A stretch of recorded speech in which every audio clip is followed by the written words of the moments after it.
Hello friends, welcome to Roja classic. இன்றைக்கி நம்ம வீடியோவில் பிடி கொழுக்கட்டை எப்படி செய்யுதுன்னு பார்க்கலாம். நல்லா 1 கிலோ அரிசி எடுத்துருக்கிறேன் இந்த பிடி கொழுக்கட்டை செய்யறதுக்கு. இதுக்கு மாவு பச்சரிசி எடுத்து நல்லா 2-3 தண்ணி சேர்த்து க்ளீன் பண்ணிவிட்டு நல்லா 1 மணி நேரம் போல் நல்லா ஊற விட்டுட்டு தண்ணி இல்லாமல் இது போல் வடிகட்டியில் வடித்து எடுத்து வச்சுருக்கிறேன்.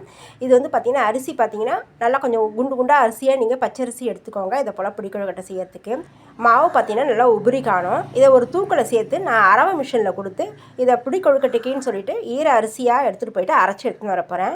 அடுத்து கடலைக்கு பார்த்தீங்கன்னா 1 கிலோ அளவு எடுத்துருக்கிறேன். இது வெள்ளை கடலையும் இந்த ப்ரௌன் கடலையும் சேர்த்து ஒரு 6 மணி நேரம் போல் ஊற வச்சுருக்கிறேன். ஊற வச்சதுக்கப்புறம் இந்த குக்கரில் சேர்த்துருக்கிறேன். நல்லா கழுவிட்டு ஊற வச்சுட்டு இந்த குக்கரில் இப்போ சேர்த்துட்டு இந்த குக்கரில் வைக்கிற தண்ணி அளவு பார்த்தீங்கன்னா நான் அளந்தெல்லாம் வைக்கல. இந்த கடலையை விட கொஞ்சம் ஹைட்டாக தண்ணி வச்சுருக்கிறேன். உப்பு பார்த்திங்கன்னா நல்லா ஒரு 2 ஸ்பூன் அளவுக்கு உப்பு சேர்த்துட்டு இதில் நம்ம மஞ்சள் தூள் சேர்த்து வேக வைக்கலாம், நம்ம அப்படியேவும் வேக வைக்கலாம். நான் வந்து பார்த்திங்கன்னா இது மஞ்சள் தூள் சேர்க்குறேன். ஒரு 1/2 ஸ்பூன் அளவுக்கு மஞ்சள் தூள் சேர்த்துடலாம். விநாயகர் சதுர்த்தி அன்றைக்கி கோயில் பிரசாதமாக நிறைய செய்வாங்க. அவங்க இதை போல் செய்கிறீங்க அப்படின்னா இந்த வீடியோவை நீங்கள் பார்த்து கூட செய்யலாம்.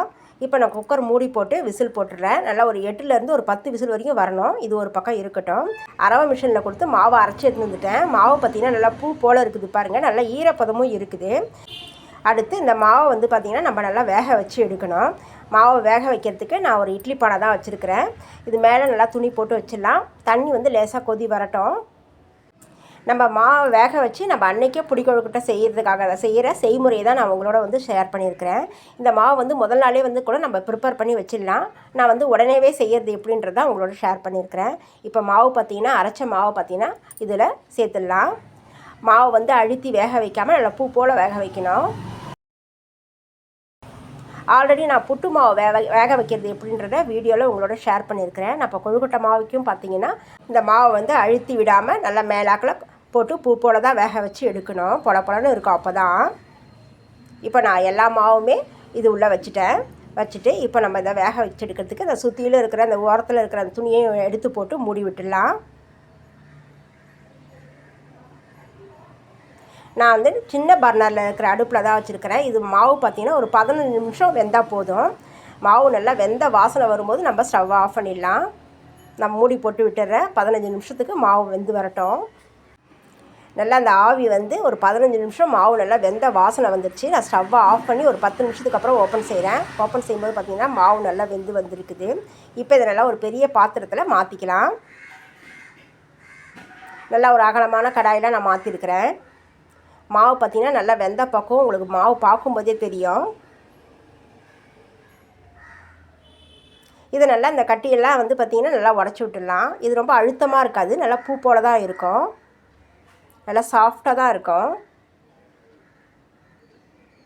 நல்லா உடச்சி விட்டுட்டு மாவு ஆற சூடு வந்து குறைய வேண்டியதில்லை. இது அப்படியே ஒரு பக்கம் இருக்கட்டும்.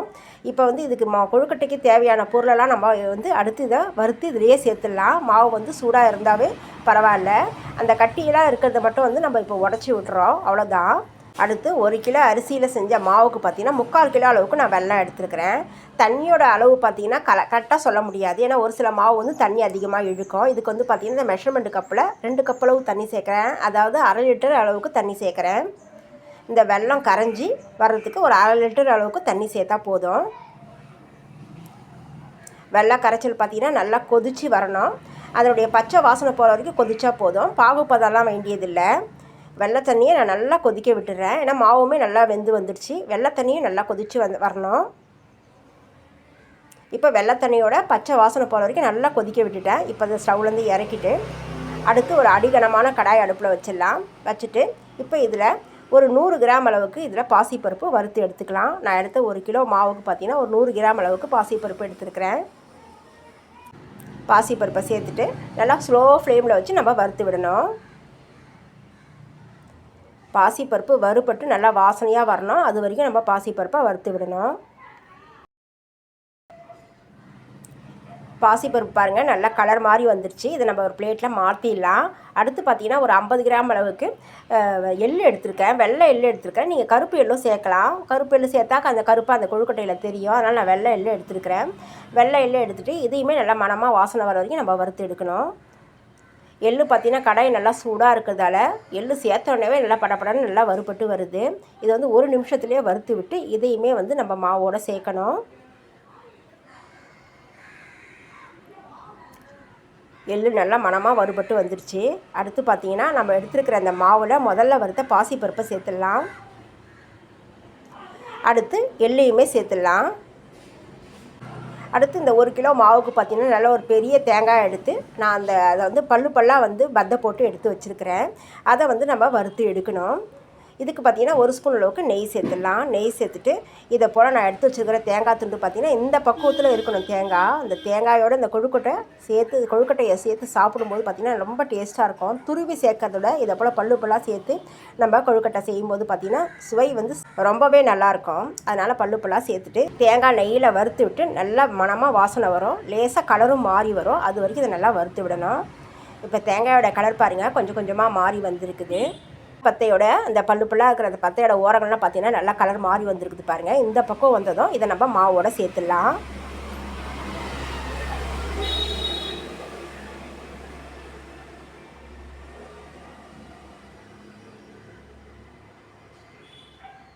இப்போ தேங்காயுமே பார்த்திங்கன்னா நல்லா சூடாக இருக்குது. மாவுமே பார்த்திங்கன்னா ஒரு பாதி அளவுக்கு சூடு இருக்குது. அடுத்து இதில் 1 ஸ்பூன் அளவுக்கு ஏலக்காய் தூள் சேர்த்துக்கலாம். அடுத்து நம்ம விருப்பத்துக்கு ஒரு 2 ஸ்பூன் அளவுக்கு நெய் சேர்த்துடலாம். நெய் கொஞ்சம் நீங்கள் அதிகமாக சேர்க்கணும்னு நினச்சாலும் சேர்த்துக்கோங்க. நான் ஒரு 2 ஸ்பூன் அளவுக்கு மட்டும் சேர்த்துருக்குறேன். சேர்த்துட்டு அந்த சூட்லேயே எல்லாத்தையும் நம்ம ஒரு தடவை நல்லா கலந்து விட்டுடணும். நம்ம சேர்த்த பொருளெல்லாம் மாவோடு நல்லா கலந்து வரணும். அதுக்கப்புறம் நம்ம எல்லாத்தையுமே வந்து நல்லா கலந்து விட்டுடணும்.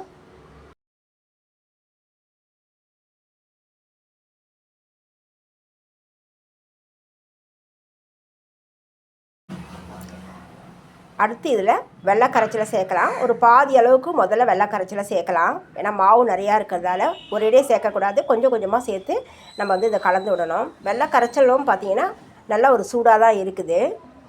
இப்போ நம்ம பாதி அளவுக்கு மட்டும் சேர்த்துட்டு இதை மறுபடியும் வந்து நம்ம எல்லாத்தையும் கலந்து விடுவோம்.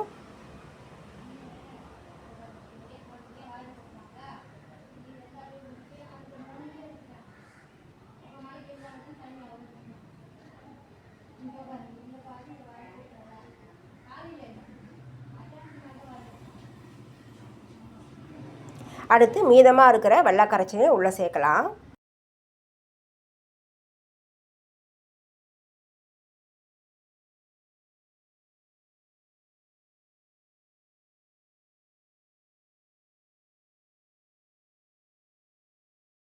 சேர்த்துட்டு எல்லாத்தையும் நம்ம மறுபடியும் கலந்து விடணும். எல்லா மாவு கூடயும் சேர்த்து நம்ம கலந்து விடணும். நான் மீதமே கொஞ்சம் வெள்ளை கரைச்சல் இன்னும் கொஞ்சம் இருக்குது.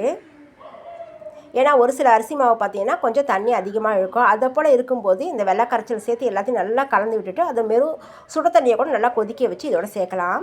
இந்த மாதிரி கட்டிப்பட்டு இருக்கிற மாவெல்லாம் பார்த்திங்கன்னா கையாலே உடச்சி விடலாம். அதெல்லாம் சாஃப்டாக தான் இருக்கும். நான் கடைசியாக மீதி இருக்கிற வெள்ளை கரைச்சலை கம்ப்ளீட்டாக அதை உள்ளே சேர்த்துட்றேன்.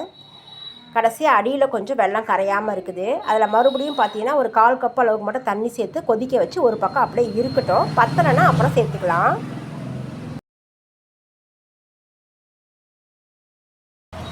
நான் மீதி இருக்கிற வெள்ளத்தில் தண்ணி சேர்த்து ஒரு பக்கம் கொதிக்க வச்சுட்ருக்கிறேன். இப்போ இருக்கிற இந்த மாவோட இந்த வெள்ளை கரைச்சலை கம்ப்ளீட்டாக சேர்த்தாச்சு. இதை வந்து எல்லாத்தையுமே நல்லா கலந்து விடணும். எல்லாமும் சேர்த்து நான் எல்லாத்தையும் கலந்து விட்டுட்டேன். மாவு இன்னுமே சூடாக இருக்குது. அதனால் நம்ம கரண்டியாலே நல்லா கலந்து விட்டுக்கணும். நான் வந்து பார்த்திங்கன்னா எல்லாமே நல்லா கலந்து விட்டாச்சு. மாவு வந்து இந்த வெள்ளை கரைச்சலோடு சேர்த்து எல்லாம் கலந்து விட்டாச்சு. மாவுக்கான வெல்லம் வந்து சரியாக இருக்குது. நான் 2வது தண்ணி கொஞ்சம் கொதிக்க வச்சு எடுத்து வந்திருக்கேன். அந்த தண்ணியை கொஞ்சமாக மட்டும் ஒரு பக்கமாக சேர்த்து கொஞ்சம் கொஞ்சமாக நம்ம பிடி கொழுக்கட்டைகளாக இப்போ பிடிச்சி எடுத்துக்கலாம்.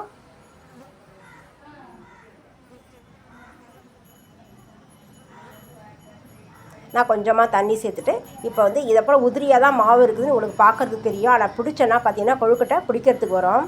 இது வேக வச்சு சாப்பிடும்போது பார்த்திங்கன்னா ரொம்ப சாஃப்டாக பூ போல் இருக்கும். பூ போல் வாயில் வச்சோடனே கரையும் அதை போல் இருக்கும். இப்போ ஒரு பக்கத்துக்கு நம்ம இந்த மீதம் இருக்கிற வெள்ளை கரைச்சல் தண்ணியை கொஞ்சம் கொஞ்சமாக சூடு காட்டி சேர்த்து இதை போல் பிடி கொழுக்கட்டைலாம் நம்ம பிடிச்சி எடுத்து வச்சுக்கலாம். நான் முதல்ல ஒரு பிடி கொழுக்கட்டை பிடிச்சி வச்சுட்டு 2வது பிள்ளையார் ஒன்று செஞ்சு வச்சுட்டு தான் நம்ம வந்து அடுத்த பிடி கொழுக்கட்டைகளெல்லாம் பிடிக்கணும். நான் 2வது கொழுக்கட்டையை வந்து பொடி கொழுக்கட்டையை வந்து பிள்ளையாராக செஞ்சு வைக்கிறேன்.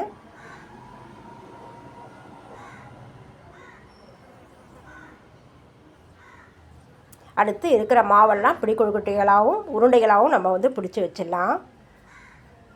இதை போல் நிறைய அளவில் செய்யும்போது பார்த்திங்கன்னா நல்லா வந்து கையால் நல்லா பிசைஞ்சு எடுக்க முடியாது, சூடாக இருக்குன்றதால நம்ம இதை போல் கொஞ்சம் கொஞ்சமாக தண்ணியை சுடுகாட்டி சேர்த்துடலாம். ஆனால் வெள்ளத்தோட அளவு மட்டும் சரியாக சேர்த்து முதல்ல மாவை வந்து ரெடி பண்ணி வச்சிடணும். ரெடி பண்ணி வச்சுட்டு இதை போல் கொஞ்சமாக சுட தண்ணியை ஒரு பக்கம் நல்லா சூடு காட்டி சேர்த்து பிசையலாம். என்கிட்ட வெள்ளம் கொஞ்சம் வெள்ளை தண்ணி கரைச்சல் மேதம் இருக்கிறதால அதை சூடு காட்டி கொஞ்சம் கொஞ்சமாக சேர்த்து இந்த கொழுக்கட்டைகளை எல்லாமே நான் வந்து பிடிச்சி வச்சிடுறேன். எல்லாமே பிடிச்சி நம்ம மாவு வேக வச்ச அந்த துணியே சேர்த்து அதுலேயே நான் எடுத்து வச்சுட்டேன்.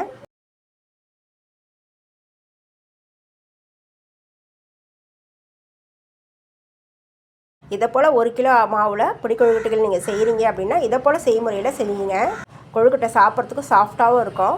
செய்கிறது வந்து அதில் சேர்த்துருக்கிற அளவு வெல்லம் மிச்ச பொருளெல்லாம் வந்து பார்த்திங்கன்னா சரியான அளவில் நம்ம சேர்த்துருக்குறோம்.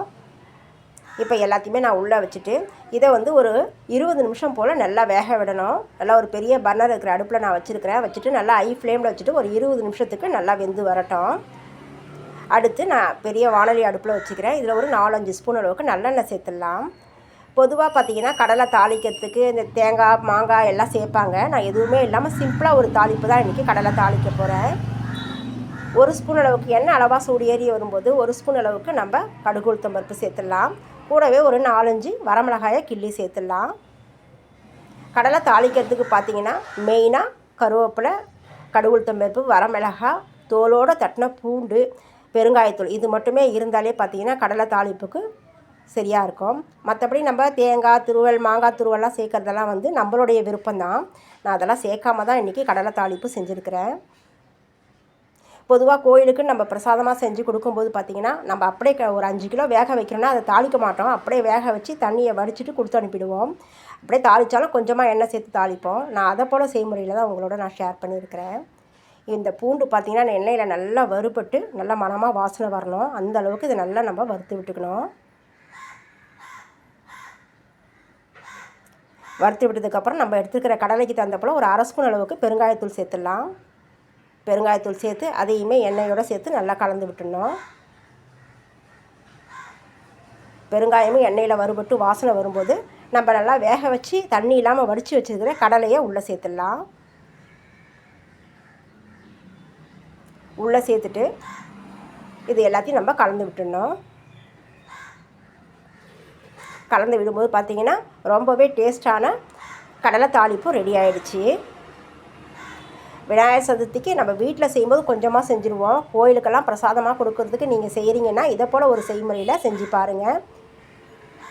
செய்கிறது கொஞ்சம் டைம் எடுக்கும். இருந்தாலும் கோயிலுக்கு பிரசாதமாக செஞ்சு கொடுக்கும்போது பார்த்திங்கன்னா நல்லா ஒரு திருப்தியாக இருக்கும் நம்மளுக்கு.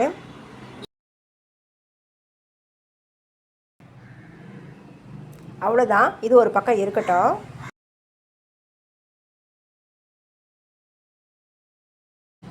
அடுத்து பார்த்திங்கன்னா ஒரு 20 நிமிஷமாக கொழுக்கட்டை நல்லா வெந்து வந்துடுச்சு. நல்லா மணமாக வாசனையாக வந்துடுச்சு. நான் ஸ்டவ்வை ஆஃப் பண்ணிவிட்டு ஒரு 5 நிமிஷத்துக்கு அப்புறம் ஓப்பன் செய்கிறேன்.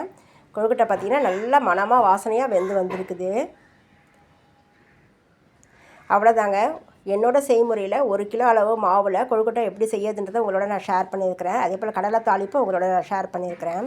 என்னோட இந்த 2 ரெசிபியும் விநாயகர் சதுர்த்தி ஸ்பெஷலாக உங்களோட நான் ஷேர் பண்ணியிருக்கிறேன். உங்களுக்கு என்னோட இந்த வீடியோ பிடிச்சிருந்ததுன்னா நிறையா லைக் பண்ணுங்கள், நிறையா ஷேர் பண்ணுங்கள். நம்ம அடுத்த வீடியோவில் பார்க்கலாம். தேங்க்யூ.